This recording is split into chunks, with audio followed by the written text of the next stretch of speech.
tenemos tiempo que perder, pues en esta acogida yo quería deciros tres cosas. Primera, la alegría. Son tres ideas que suele repetir el Papa, que yo ahora comento. Los comentarios son míos, no del Papa, así que no le hagáis responsable a él. Pero él tiene una frase que yo creo que es importante, dice él: donde hay religiosos, y él es religioso, hay alegría. Entonces hoy, precisamente el mundo en el que vivimos necesita este testimonio. La gente está demasiado triste, enseguida tiende a ver todo negativo, creen que la situación económica no tiene solución, que lo político ya veis que está revuelto, que el otro, todo parece que es negativo, y nosotros el testimonio que tenemos que dar es de que es posible la alegría, es posible la esperanza, y que nosotros estamos llamados por nuestra vocación a ser testigos de alegría y testigos de esperanza. Lo que pasa es que nosotros tenemos que indicar con nuestra vida, y cuando sea preciso con nuestra palabra, que nuestra alegría no depende de nuestro optimismo o pesimismo natural, sino que depende de nuestra fe, que nosotros sabemos que somos hijos de un Padre que se cuida de nosotros, que nosotros contamos con la promesa que no puede fallar de Jesucristo: yo estaré con vosotros siempre hasta la consumación del mundo. Ahí es donde se funda nuestra alegría y nuestra esperanza. Es una alegría que también es compatible con tener que pasar por momentos de sufrimiento y de penalidades. No nos las ha ahorrado el Señor, y nos ha dicho: os perseguirán como a mí me han perseguido.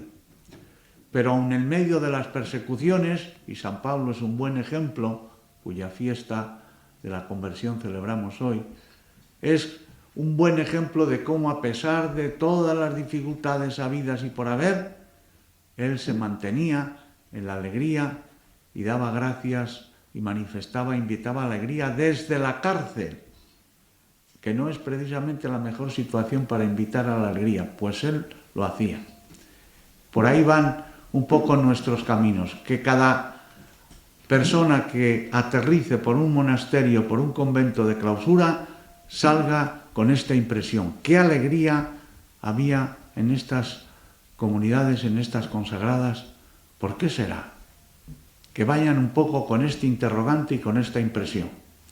Segunda cosa que tenía que deciros: radicalismo evangélico.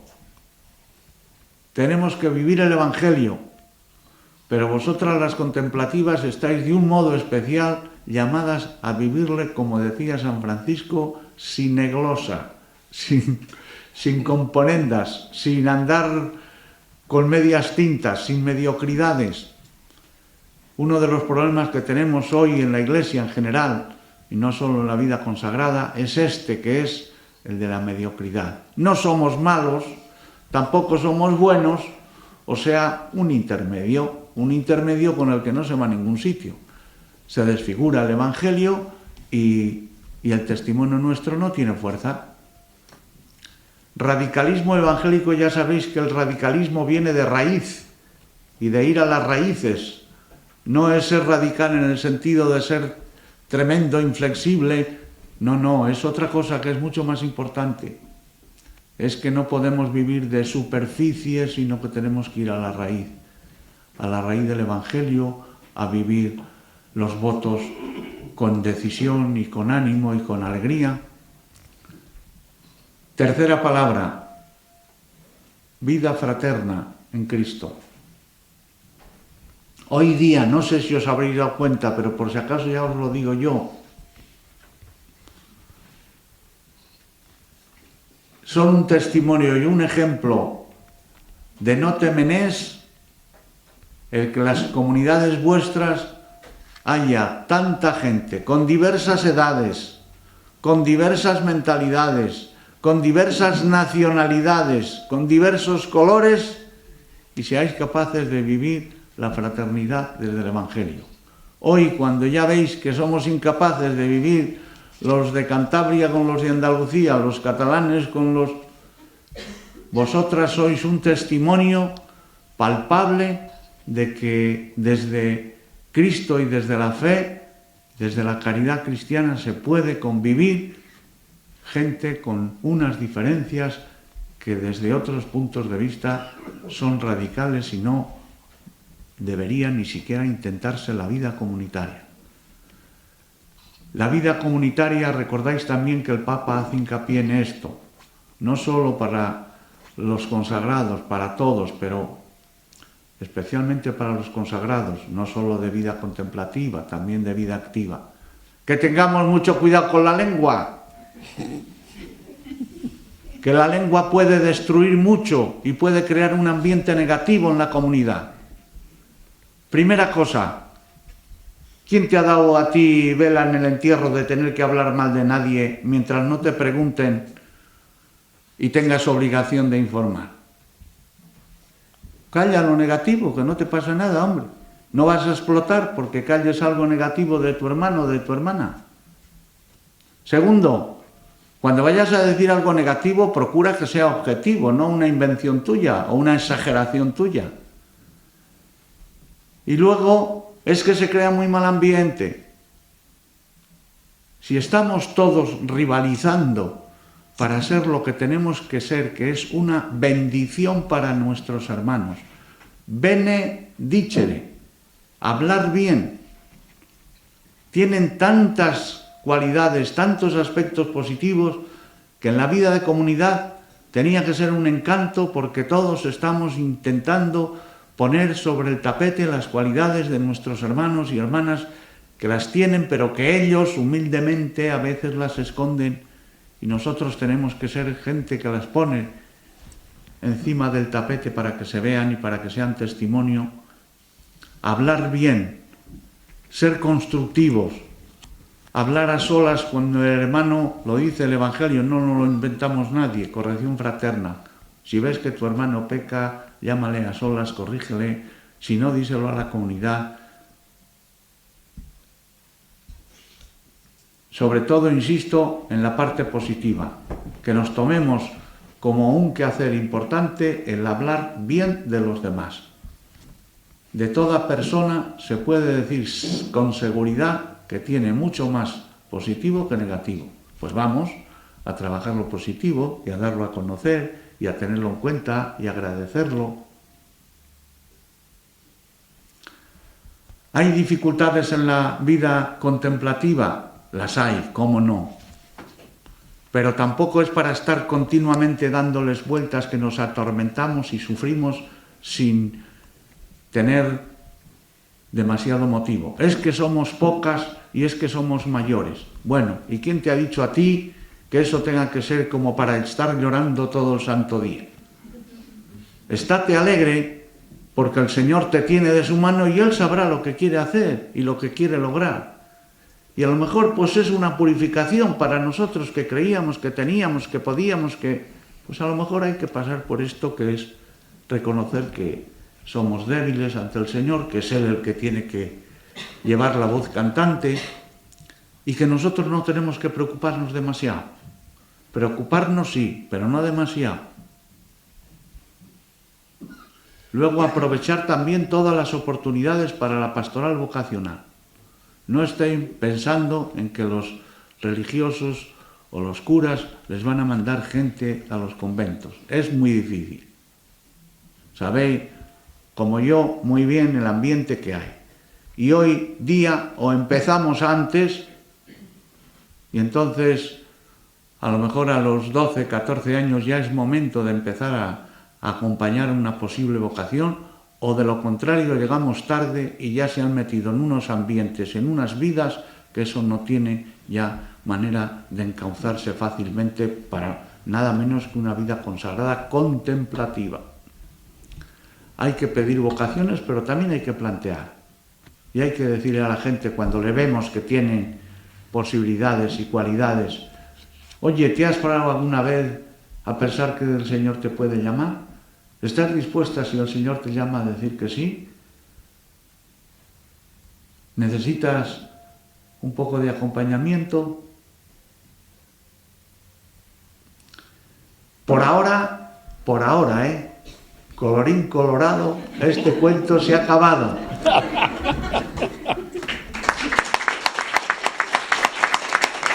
Los aplausos, dejarles todos para el final. Al final. Tenéis la charla o tenéis las reflexiones escritas, por si las queréis después compartir o leer más despacio. Voy a empezar con una anécdota muy sencilla al aire de lo que acaba de decir don Manuel. Una vez me pidieron en un monasterio que hablase sobre el carisma cisterciense y precisamente estábamos en capítulo general y el capítulo general trataba sobre el carisma cisterciense. Temas sobre el que los cistercienses llevamos 12 siglos tratando de entender qué es el carisma cisterciense.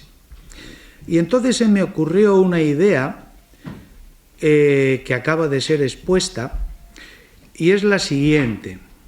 Digo, lo primero que me ha impactado del capítulo general es que es la primera vez que vengo, no conozco a casi nadie aquí, somos de diversas naciones, de diversas culturas, de diversos monasterios y no ha sido necesaria ninguna presentación. Nos hemos sentado, hemos empezado a hablar y parece que hemos estado juntos toda la vida. Hablamos el mismo lenguaje, compartimos los mismos valores, sentimos la misma satisfacción de nuestra vocación, cisterciense en este caso, y entonces se me ocurrió, digo, esto es el carisma cisterciense. Entonces, ¿cuál es el carisma contemplativo? Esto que estamos viviendo ahora. Y lo estamos viviendo gracias a la oportunidad que nos ofrece el Papa Francisco, su invitación, que no se le ha ocurrido a él de repente, tampoco, hace muchos años que se viene sugiriendo este tipo de reuniones, tanto a obispos en España como a la congregación de religiosos, como a distintos organismos. Ya si hay tiempo, ya podemos dar un poco cuenta de cómo esta invitación del Papa Francisco no ha surgido de repente. Y después la otra idea que se acaba de exponer, lógicamente, nosotros somos personas de salmos. Los salmos componen una gran parte de nuestra oración litúrgica a lo largo del día. Y hoy pues solamente se me ocurre una. Ved qué dulzura, qué delicia convivir los hermanos unidos. Allí manda el Señor la bendición, la vida para siempre. Y digo aquí, debemos fijarnos en la expresión para siempre. No es para un momento, se terminó, se acabó. No es solo para nosotros, sino para los que vengan detrás. Y no es solamente para unos pocos, sino que es para todos. Y por eso, ya hecha esta pequeña introducción, yo me he fijado aquí en proponer 3 puntos para nuestra reflexión hoy. Primero, no estamos aquí para hacer una reflexión sobre la contemplación. Somos distintas comunidades, distintos carismas, distintas metodologías para la contemplación. No es lo mismo la metodología de una carmelita que la de un cisterciense, pero el objetivo final es el mismo. Se nos acaba de decir que no podemos vivir aislados e indiferentes. El ejemplo ahora mismo, ¿y qué pinto yo allí? Con perdón. Es decir, nos sentimos indiferentes. Cuando nos han convocado otras veces, es que somos contemplativas, es que nosotras somos de clausura, es que no salimos, es que nosotros nuestro carisma no es el mismo, es que carmelitas y clarisas no trillan muy bien, por decir algo, no se sientan aludidas. Pues no es así. Ahora citaré después, si hay tiempo, una frase de San Bernardo que singula sunt omnia et omnia singulorum. Lo que es de todos es de cada uno y lo que es de cada uno es de todos. Y esto sirve para nosotros personalmente, nuestra propia comunidad y todas las comunidades alrededor. Después hay otra cuestión que también me parece importante reflexionar sobre ella. En estas reflexiones que podéis leer, yo no hago nada más que ofrecer ideas que vienen de los documentos de los papas y de la congregación de religiosos sobre la vida consagrada en estos últimos años. Y sí me gustaría decir que debemos conocer estos documentos, pero debemos conocerlos y gustarlos a título personal. No basta con que se lean en el refectorio, no basta con que los explique un día el prior o la priora o el abad o la abadesa en la comunidad. No basta el decir, bueno, sí algo más o menos dice el Papa o dice el documento. Yo creo que en esa baraúnda que vivimos de textos, de documentos y demás, pues tiene cierta justificación, cierta pasividad, pero son demasiado hermosos y han costado mucho trabajo para que los ignoremos. Y los ignoramos por una razón muy sencilla, porque no hablamos de ellos, porque priores y prioras no recurren a ellos en sus charlas, van corriendo a Internet, perdón, es una imagen bíblica, van corriendo a Internet a ver qué me bajo del Google y con eso en 5 minutos ya tengo preparada la charla. No digo que no se les oye a los obispos porque no es nuestro caso, nos lo acaba de reflejar muy bien. No se oyen ni se escuchan en las reflexiones de los sacerdotes que desconocen nuestra vida contemplativa por culpa nuestra, porque no se la mostramos, no se la enseñamos, no les invitamos a que estén con nosotros, a que vengan un día a conocernos in situ. Y entonces perdemos una riqueza muy grande. Perdemos una riqueza que además está dirigida exclusivamente para nosotros. Después la tercera idea es que cualquier iniciativa o tarea que tomemos en el momento actual para revitalizar y actualizar nuestra vida contemplativa debe estar fundamentada en la comunión de los mismos valores. Y esta es una tarea que siempre es continua en la comunidad cristiana y en la comunidad monástica. No basta que todos seamos muy buenos dentro de la comunidad, no basta con que todos cumplamos las observancias, las reglas y que todos, asistamos puntualmente a la hora de comer, que es a la que normalmente más puntualidad demostramos. Pero hay otra cosa muy importante que yo he aprendido con el tiempo. Una vez conocí a un abad de una casa, una abadía cisterciense muy importante de la orden, y pues tristemente aquello terminó mal, hubo sus problemas, el abad tuvo que dimitir, y yo había estado unos meses antes en esa casa y me había quedado sorprendido de la riqueza, de la variedad, de la hermosura, de la originalidad del lugar y además de la comunidad, que era bastante numerosa. En tiempos, cuando yo ingresé en el monasterio, esa comunidad y la nuestra éramos las más jóvenes de la orden. Teníamos de edad media 47 años y estuvimos unos años, ella, nosotros.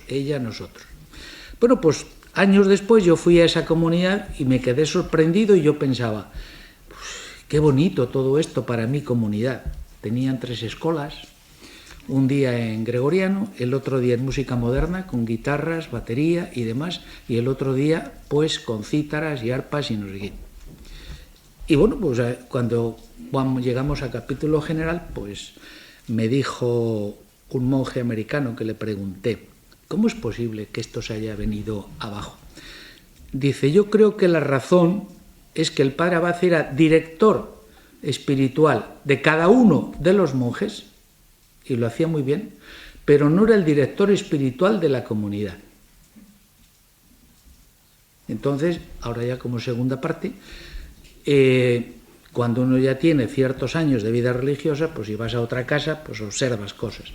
Y ciertamente, pues yo observé eso allí, que los monjes eran muy buenos, no noté nada extraño, nada raro, ninguna inobservancia, no noté tampoco ningún caso extremo, pero sí vi que había cierta originalidad de vivir cada uno su vida personal. sin comunión en los valores. No hay que confundir las dos cosas, ¿eh? No tenemos que ser ni idénticos, ni tenemos que hacer todo lo mismo a la misma hora, etcétera, etcétera, etcétera.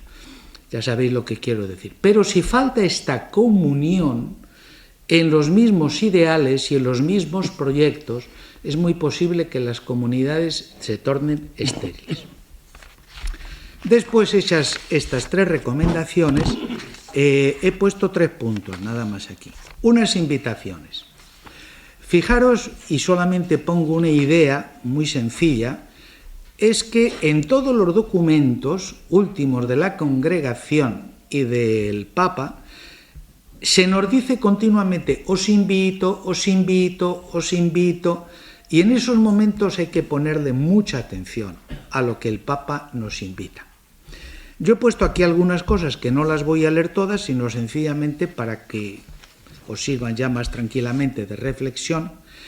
Entonces, en el caso del Papa Francisco, hay que tener muy en cuenta las invitaciones que hace.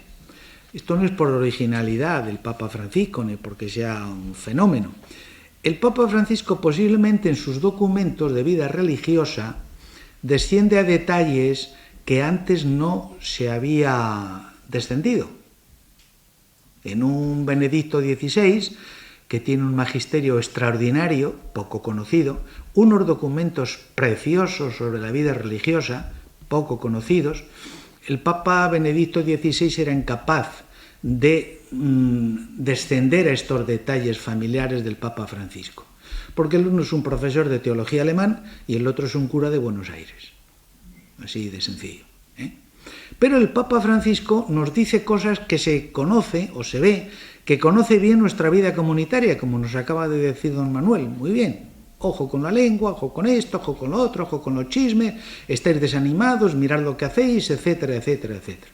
Entonces, esas observaciones, esas invitaciones, las tenemos que hacer nuestras, ¿eh? Y entonces veréis en estas invitaciones que yo he seleccionado aquí, pues me han parecido importantes, ¿no? Invito a todas las comunidades cristianas a vivir este año, sobre todo dando gracias al Señor. Nos lo acaba de exponer el don Manuel. O sea, dar gracias de corazón del carisma que hemos recibido cada uno. Yo les decía a las trinitarias de Laredo que cuando tenía 8 y 9 años vivía en Laredo. Me llevaba mi madre a misa a los trinitarios de Laredo. Tenían entonces una escuela de comercio y un trinitario de Laredo estaba emperrado en que entrase con los trinitarios. He estudiado en colegios de curas y en colegios de religiosos y todos querían quedarse conmigo porque debía ser una prenda preciosa. Y cuando en el colegio de curas, que ya al final pues fui a despedirme y dije que me venía la trapa, pues estaban en una reunión y el director pues fue a decírselo a los profesores que un estudiante del colegio se venía a la trapa y cuando aparecí yo pues no se lo creía ninguno. Habían dicho todos los nombres de toda la clase menos el mío. Por lo tanto quiere decir que era una buena pieza. Después dice el Papa que invita a los pastores de la Iglesia particulares a una solicitud especial para promover en sus comunidades lo que nos acaban de decir. Esto es muy importante también.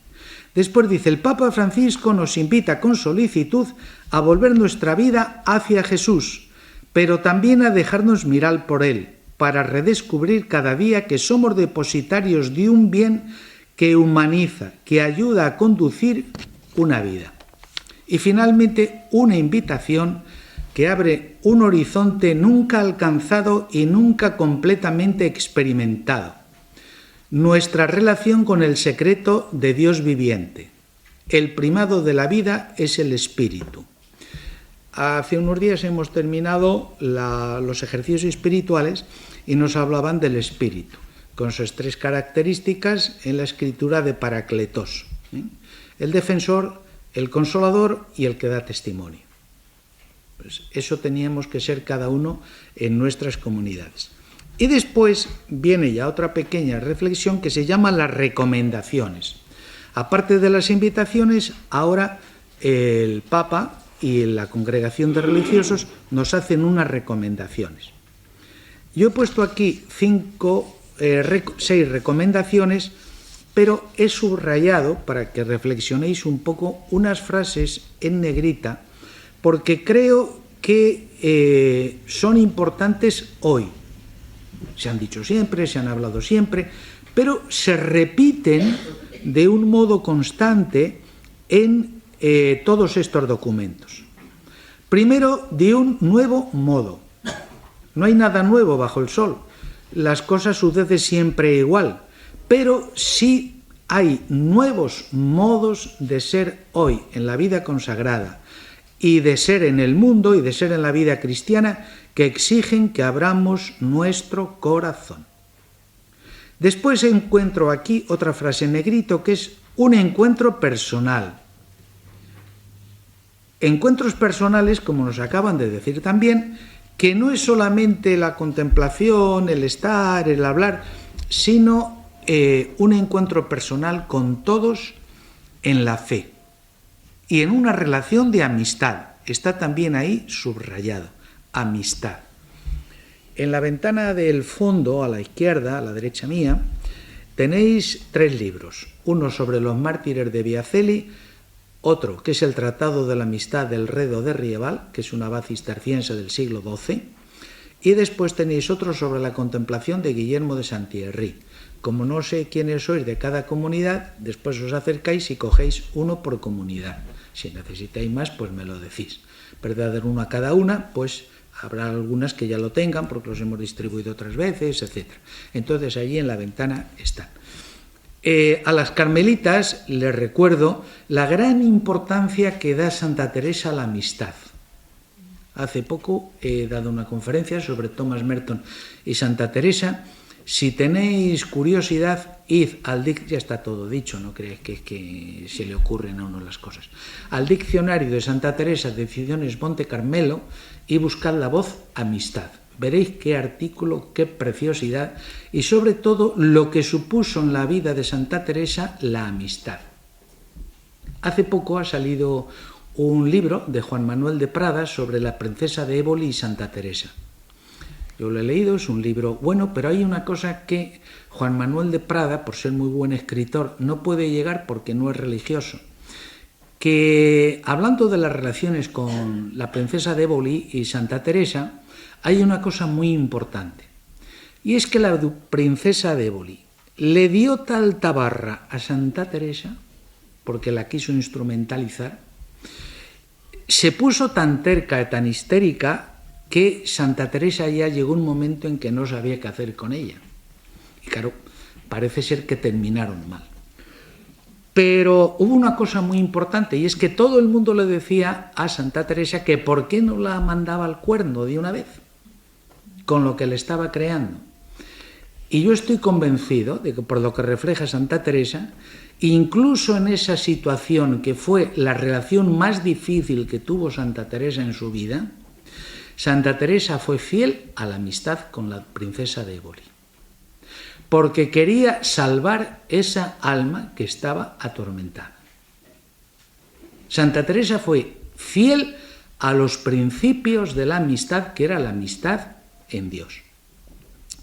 Después hay otra cuestión, y es que debemos sumergirnos en una búsqueda apasionada. Lo de apasionada, etcétera, aparece muchísimas veces en estos documentos. Y entonces yo diría que esta llamada a vivir apasionadamente nuestra vocación nos puede venir muy bien, porque no siempre pues esta búsqueda es apasionada, sino que nos dejamos llevar un poco por los acontecimientos, por las cosas, pero nos falta un poco de pasión. Y además que no está bien visto comunitariamente que haya pasión, no está bien visto que en la comunidad pues en fin, se demuestre entusiasmo, ¿eh? Tú más bien quietecito, calladito, y si no te mandan no te metas y deja pasar las cosas, ¿eh? Pero fijaros que también en estos ejercicios se nos hablaba de los profetas.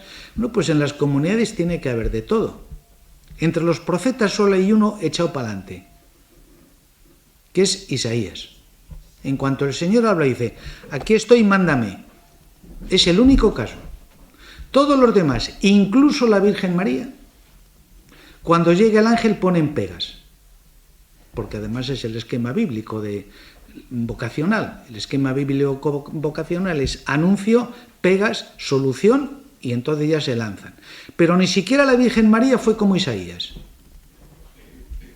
Entonces, Jeremías, pues como su nombre indica, un Jeremías. Que yo no valgo, que yo no puedo, que yo no sé. Moisés, que soy tartamudo, que tal, que cual, que soy pastor, que soy de... Todos poniendo unas pegas que no sé cómo no lo desarmaron ya el Señor y les dio un par de sopapos. Hasta que el Señor dijo, pero vete. Bueno, pues yo diría que releamos un poco esto de pasión. Y después ya, los testimonios, he escogido 2 testimonios nada más. Por deformación profesional, os he puesto un folletito de Thomas Merton porque el año pasado, hasta el 31 de diciembre, se celebraba el año centenario del nacimiento de Merton. El Papa Francisco lo citó como uno de los grandes autores espirituales entre los 4 grandes personajes espirituales de la sociedad americana en el discurso que tuvo en la sala del Congreso en Estados Unidos en su último viaje. Entonces, he escogido un texto de Thomas Merton que lo tenéis en la cartulinita esa amarilla que os he dado, del que solamente voy a leer una cosa, porque esta es una experiencia que tarde o temprano cualquier contemplativo la ha de tener. Y a todos nos tiene que llegar en algún momento. Y yo diría que es importante porque, como también nos ha dicho don Manuel, yo creo que vivimos con un miedo tremendo al mundo. Yo una vez fui a uno de vuestros monasterios, iba con un religioso de otra casa, pues fijaros la pinta que llevábamos los dos, de gris, con gafas, con pelo corto y zapatos, pues negro, pues curas, no falla. Y entonces, bueno, pues en ese momento que estábamos a la puerta del monasterio, se abrió el portón y salió un coche. No digo cargado de qué, porque entonces empecéis a pensar quiénes eran. Y entonces pues salió el coche y se quedó un momentito abierta la puerta. Y había una religiosa, una monja, como 10 metros más allá. Y nosotros nos asomamos y dijo, madre, cierre corriendo la puerta que hay 2 hombres. Hombre, ya como está el mundo, yo lo comprendo, que hay que tomar sus precauciones, pero sí refleja esa, digamos, desconfianza, miedo, vernos involucrados en situaciones que nos desbordan, que nos sorprenden, que nos revolucionan un poco.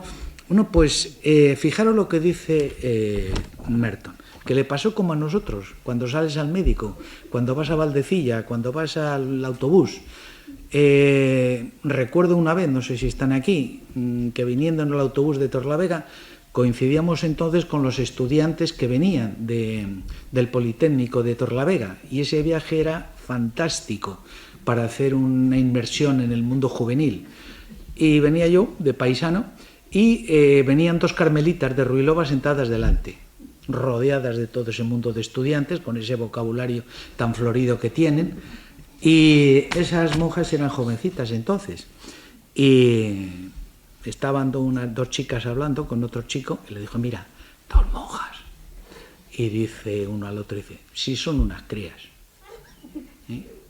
Y entonces, pues nada, después al rato me volví yo y lo que dice don Manuel, le dije a 2 de las chicas que venían, digo, ¿y no os gustaría ser carmelitas? Y dicen, ¿qué? Pero no porque... si les gustaría ser monjas, es que nunca habían oído la palabra carmelita. Bueno, entonces a veces cierta inmersión, perdonad y ya termino con esto. En Louisville, él va al médico, va a su consulta y se para en mitad de la calle. En la esquina de la calle Cuarta y Walnut, en medio del barrio comercial, de repente me abrumó darme cuenta de que amaba a toda esa gente. Fijaros que pone de repente, casi todas las experiencias un poco fuertecillas y místicas son de repente. De que amaba a toda esa gente, de que todos eran míos y yo de ellos, de que no podíamos ser extraños unos a otros, aunque nos desconociéramos por completo. Fue como despertar de un sueño de separación, de falso aislamiento, en un mundo especial, el mundo de la renuncia y la supuesta santidad.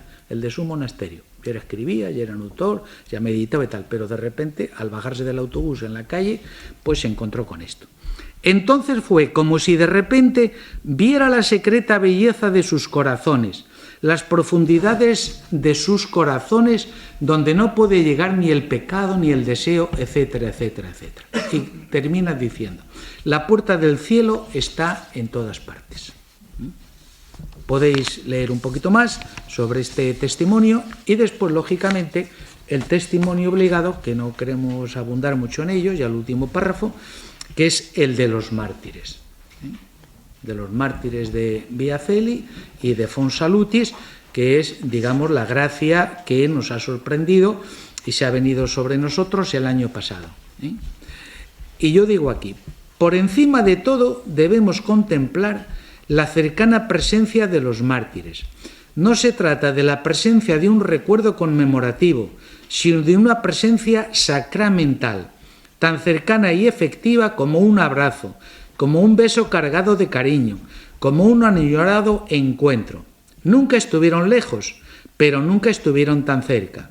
Estaban entre sus hermanos y hermanas que les reconocían como mártires, es decir, como testigos, estoy hablando de la ceremonia de la catedral, de todos y hermanas que les reconocían como mártires, es decir, como testigos, como conservadores hasta la muerte del carisma que nos une a todos en la vocación del seguimiento de Cristo, en la vida cisterciense. Aquellos que fueron obligados a callar poco antes de su muerte, por sus verdugos, hacían oír sus voces en las alabanzas de sus hermanos y hermanas, no a ellos, sino al Dios que da fuerza en la debilidad, al Dios que hace sabios a los ignorantes y ricos, a los pobres, al Dios que confunde a los poderosos con la actitud de los sencillos y humildes de corazón. Gracias.